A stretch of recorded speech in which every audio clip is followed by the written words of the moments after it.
when it all came together was when we were in Amsterdam, and I just became really keenly and uncomfortably aware of how, you know, you think you're getting somewhere, you think you're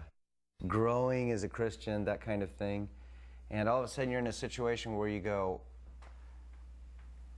I am just as susceptible as I was when I was 16 to a lot of things, and sometimes we can be really hard on ourselves about that. Well, Beaker and I were talking in a train station about the whole thing,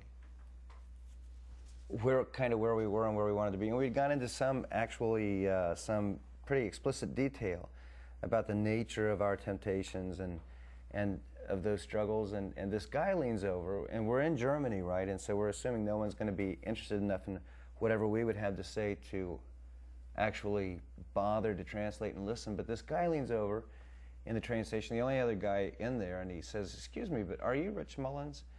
And so I had to think back over our conversation to see if I was or not, and decided that I must be. Whether or not I like who I am, that is who I am.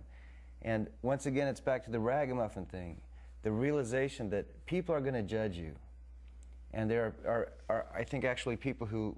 look for excuses to condemn you and look for excuses to say bad things about you. But God doesn't look for those kinds of excuses. And I think the conclusion of the matter for me was that I think I would rather live on the verge of falling and let my security be in the all-sufficiency, the grace of God, than to live in some kind of pietistic illusion of moral excellence. Not that I don't want to be morally excellent, but my faith isn't in the idea that I am more moral than anybody else. My faith is in the idea that God and His love are greater than whatever sins any of us commit.